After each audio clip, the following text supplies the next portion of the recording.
আওয়ামী লীগ নিয়ে বিএনপির নতুন কৌশল, মির্জা ফখরুল ইসলাম আলমগীরের বিস্ফোরক সাক্ষাৎকার। আমি এই মুহূর্তের ভিডিওতে মূলত মির্জা ফখরুল ইসলাম আলমগীর গতকালকে সংবাদ মাধ্যমে কি বলেছে সেটি নিয়ে আলাপ করতে চাই, কিন্তু তার আগে বলে নিতে চাই যে আওয়ামী লীগ নিয়ে বিএনপির নিশ্চিতভাবে কৌশলগত অবস্থান আছে। বিএনপির প্রধান প্রতিপক্ষ রাজনৈতিক দল বা প্রধান বিরোধী শক্তি বাংলাদেশের দুটো প্রধান রাজনৈতিক দল, একটি আওয়ামী লীগ, একটি বিএনপি। কাজে এই আওয়ামী লীগ নিয়ে বিএনপির মধ্যে চিন্তা বলুন, মাথা ব্যথা বলুন, যেটিই বলুন, আছে, থাকবে। তবে পজিটিভ চিন্তা ভাবনায় যে থাকবে তাতে কোনো সন্দেহ নাই। তবে আগামী 2-1 মাসে পজিটিভ চিন্তার দেখা পাবেন কিনা সে ব্যাপারে সন্দেহ আছে। কারণটা হচ্ছে বাংলাদেশ এই মুহূর্তে আওয়ামী লীগের জন্য প্রস্তুত নয়। এখনো পর্যন্ত জঙ্গি গোষ্ঠী দাপিয়ে বেড়াচ্ছে, অস্ত্র দাপিয়ে বেড়াচ্ছে। এদেরকে মোটামুটি একটা শেপে না আনা পর্যন্ত, এবং আরো যদি খোলাসা করে বলি যে এদেরকে বন্দি না করা পর্যন্ত, সমাজে একটা স্থিতিশীলতা প্রতিষ্ঠা না করা পর্যন্ত বিএনপির ক্রিস্টাল ক্লিয়ার অবস্থান এখনো পর্যন্ত দেখতে পাবেন না। এবং এখনো পর্যন্ত আগামী 2-1 মাস বিএনপির পক্ষ থেকে, বিএনপি নেতৃত্বের পক্ষ থেকে আওয়ামী লীগের প্রতি অনেক রূঢ় ভাষা শুনবেন, শুধুমাত্র রাজনৈতিক কারণে। তবে নেতাদের কথাবার্তায় কিছু ইঙ্গিত একটু বুঝবার চেষ্টা করেন। আমরা এই মুহূর্তে সেটি একটু বুঝবার চেষ্টা করব। গতকাল মির্জা ফখরুল ইসলাম আলমগীর একটি ইংরেজি দৈনিকে সাক্ষাৎকার দিয়েছেন। সেই সাক্ষাৎকারের আলোকে আমরা এই মুহূর্তে একটু কথা বলবো যে আওয়ামী লীগের জন্য কিংবা ভারতের সাথে সম্পর্কের জন্য যে বিএনপি অনেকটা আগ্রহী, অনেকটা অগ্রসর, সেগুলো মির্জা ফখরুল ইসলাম আলমগীরের সাক্ষাৎকারে উঠে এসেছে। কদিন আগেও 2025-এর ধরেন মাঝামাঝি সময়েও এই বিএনপি কিন্তু চরম ভারত বিরোধী একটি রাজনৈতিক দল হিসেবে ছিল। এই উদাহরণগুলো বারবার চলে আসে, রিজভী আহমেদের কথা বারবার চলে আসে। ভারত বিরোধী কি হুঙ্কার, স্ত্রীর শাড়ি পর্যন্ত এসে পুড়িয়ে দেওয়া, সেই অবস্থানে বিএনপি কি আছে? দেখতে পান না। গতকালকে মির্জা ফখরুল ইসলামের আলমগীরের সাক্ষাৎকারেও সেটি আরেকবার প্রকাশ পেয়েছে। বাংলাদেশের রাজনীতিতে বইছে পরিবর্তনের হাওয়া। নির্বাচনের পর থেকে দেশের রাজনৈতিক সমীকরণ প্রতি মুহূর্তে পাল্টাচ্ছে। বিশেষ করে প্রতিবেশী দেশ ভারতের সঙ্গে সম্পর্ক এবং ক্ষমতাচ্যুত আওয়ামী লীগকে নিয়ে বিএনপির অবস্থান কি হবে তা নিয়ে জনমনের এই মুহূর্তে কৌতূহলের শেষ নেই। শেখ হাসিনা কি ভারত বাংলাদেশ সম্পর্কের পথে বাধা হয়ে দাঁড়াবেন? আওয়ামী লীগ কি আবার রাজনীতিতে ফিরছে? আর হাসনাত আব্দুল্লাহদের মতো ছাত্র নেতাদের মনে কেন দানা বাঁধছে ক্ষোভ? সম্প্রতি একটি ইংরেজি দৈনিককে দেওয়া সাক্ষাৎকারে মির্জা ফখরুল ইসলাম আলমগীর ঢাকা দিল্লি সম্পর্ক নিয়ে অত্যন্ত তাৎপর্যপূর্ণ এবং ডিপ্লোম্যাটিক বা কূটনৈতিক মন্তব্য করেছেন। সাধারণত মনে করা হয় শেখ হাসিনা ভারতে থাকায় বিএনপির সঙ্গে দিল্লির দূরত্ব বাড়তে পারে, কিন্তু ফখরুল সাহেব যা বললেন তা রীতিমতো চমকপ্রদ। তিনি স্পষ্ট করেছেন যে শেখ হাসিনা ঢাকা দিল্লি বৃহত্তর দ্বিপাক্ষিক সম্পর্কের ক্ষেত্রে কোনো কাঁটা বা বাধা হয়ে দাঁড়াবে না। বিএনপির অবস্থান হলো পারস্পরিক সম্পর্ক কোন একটি নির্দিষ্ট ইস্যু বা কোনো ব্যক্তির কাছে বন্দী থাকবে না। খেয়াল করুন, এই মুহূর্তের বাংলাদেশও কিন্তু এই যে জঙ্গিরা ভারতের সাথে সম্পর্ক হোক সেটি চায় না, পাকিস্তান পন্থীরা ভারতের সাথে সম্পর্ক হোক সেটি চায় না, জামাত চায় না, জামাতের অনলাইন আমিররা চায় না, পিনাকি ভট্টাচার্যরা চায় না। কিন্তু তারপরেও ভারতের প্রশ্নে ইতিবাচক মনোভাব পোষণ করছেন স্বয়ং বিএনপি মহাসচিব এবং স্থানীয় সরকার মন্ত্রী মির্জা ফখরুল ইসলাম আলমগীর। একটা করে আসবেন, ভারতের ব্যাপারে ইতিবাচক ভাব দেখাচ্ছেন, আওয়ামী লীগের ব্যাপারেও যদি একই সাথে ইতিবাচক ভাব দেখান তাহলে তো শুরুতেই এই যে জঙ্গিরা এখনো মাঠে ঘুরে বেড়াচ্ছে তারা উত্তপ্ত পরিস্থিতি তৈরি করবে। কাজে একটু সবুর করুন, একটু ধীরে ধীরে ভারতের সাথে আগে সম্পর্কটা হোক, তারপরে এই যে ভারতের সাথে সম্পর্কের আমরা নানা কিছু ইতিমধ্যেই দেখতে পাচ্ছি। ভিসা, সব ধরনের ভিসা খুব শীঘ্রই চালু হয়ে যাচ্ছে। রেলপথের যোগাযোগ যে বাধাগুলো ছিল সেগুলো যোগাযোগ শুরু হয়ে যাচ্ছে।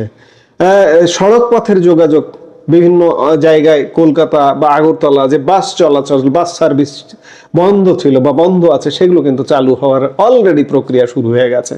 আগামী মাসখানেকের মধ্যে আমরা অনেক অগ্রগতি দেখব। মাসখানেকের মধ্যে হয়তো ভিসাও চালু হয়ে যাবে, সব ধরনের ভিসা, ট্যুরিস্ট ভিসা, সব ধরনের ভিসা চালু হয়ে যাবে বলে ওয়াকিবহাল মহলের কাছ থেকে সেটি বোঝা যাচ্ছে বা জানা যাচ্ছে। মির্জা ফখরুল ইসলাম আলমগীরের সাক্ষাৎকারে তার মনোভাবে একটি বিষয় লক্ষণীয় যে বিএনপি এখন অনেক বেশি পরিণত রাজনীতি করছে। তারা ভারতকে এই বার্তা দিচ্ছে যে ব্যক্তি শেখ হাসিনা নয়, বরং বাংলাদেশের জনগণের সঙ্গে ভারতের সম্পর্ক হওয়া উচিত। মির্জা ফখরুল ইসলাম আলমগীর বলেছেন, আমরা ভারতের সঙ্গে আরো উন্নত সম্পর্ক চাই, অর্থাৎ ব্যবসা বাণিজ্য এবং অসমাপ্ত উন্নয়ন প্রকল্পগুলো এগিয়ে নিতে বিএনপি সরকার আগ্রহী। গত 1.5 বছর ইউনূসের মতো একটা দেশবিরোধী সরকার ভারতের সাথে আমাদের এখানে যে প্রজেক্টগুলো চলমান ছিল ভারতীয় অর্থায়নে, সেই প্রজেক্টগুলো বন্ধ হয়ে আছে। প্রজেক্টগুলো খুব শীঘ্রই চালু হবার পথে। আমরা নিঃসন্দেহে এটি ইতিবাচক ভাবেই দেখতে চাই। তবে বিএনপি কি শেখ হাসিনাকে ভুলে গেছে?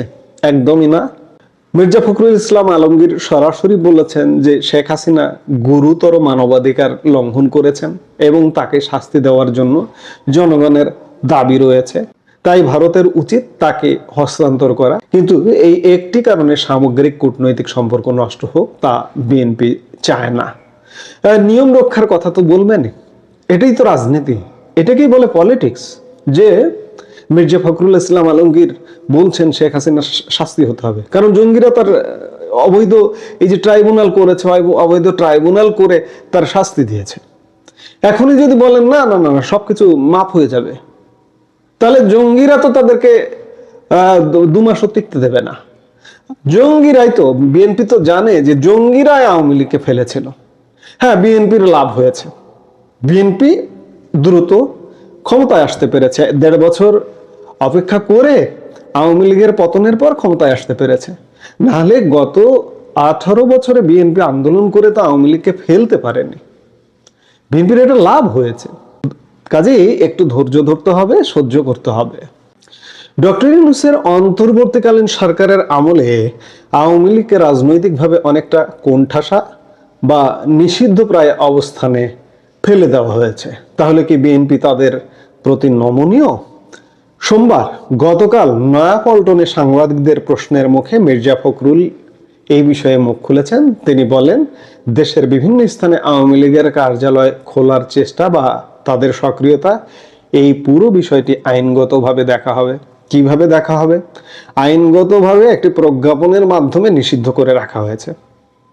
এই নিষিদ্ধতাটাকে বহাল রাখা হবে নাকি উইথড্র করা হবে? মির্জা ফখরুল ইসলাম আলমগীর কিন্তু এটা বলেন নাই যে এটা বহালই থাকবে। আইনগতভাবে দেখা হবে, অর্থাৎ তিনি কৌশলী উত্তর দিয়েছেন। আইনগতভাবে দেখা হবে বলতে প্রজ্ঞাপনটা উঠিয়ে নেওয়াও হতে পারে।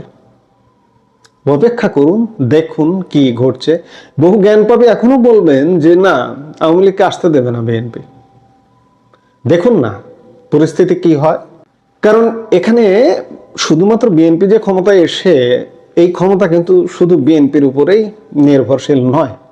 বিএনপি ক্ষমতায় এসে জনগণের সমর্থনে, জনগণের ভোটে তা কি?